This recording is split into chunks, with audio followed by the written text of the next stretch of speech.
I was expecting a baby after 8 years of marriage. One day my doctor told me that my unborn baby boy would have Down syndrome.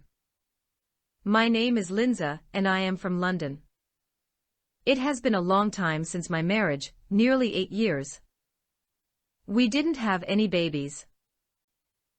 We tried for our child for almost 6 years. After that, I lost all of my hopes. I expected that this was written in my fate. I accepted that we have to live life without kids.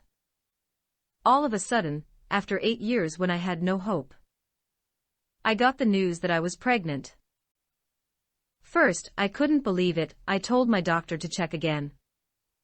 And yes, I was pregnant. I was expecting my first baby. I couldn't believe this. I felt like this was a dream. I pinched myself to check if this was my dream or reality. I broke the news of my pregnancy to my husband. He was surprised too and happy because he too lost all the hopes of becoming a dad. But he remained sincere to me during this and always loved me.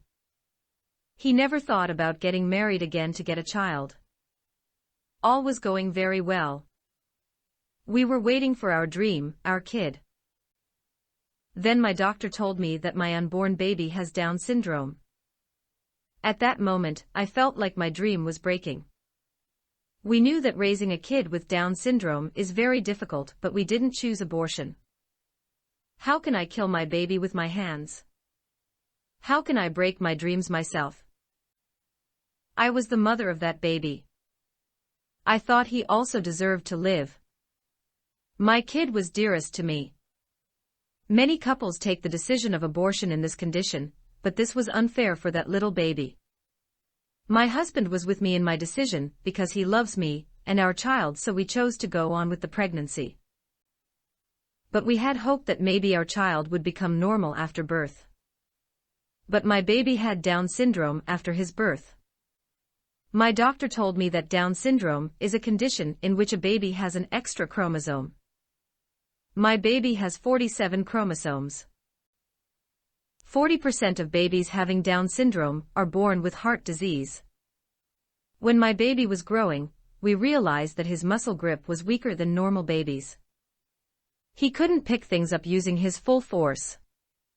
He couldn't take his first step on time.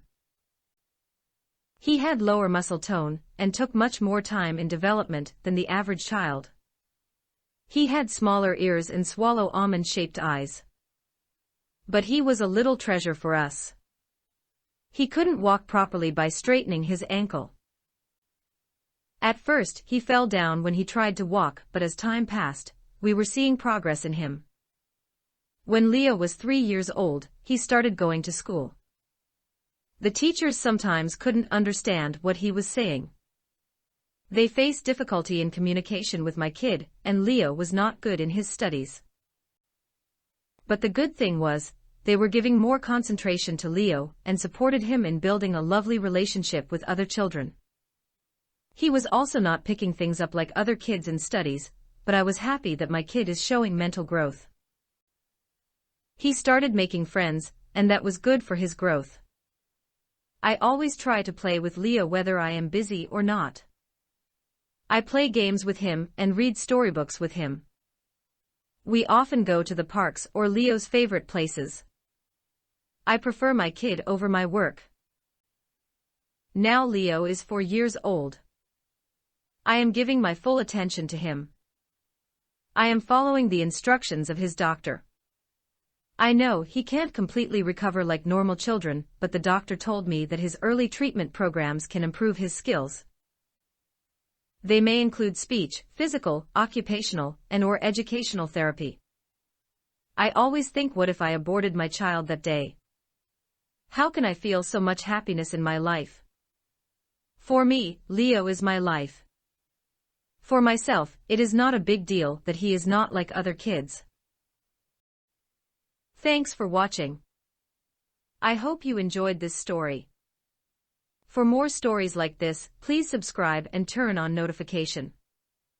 If you can like, share or comment, it will be very helpful to me and very much appreciated.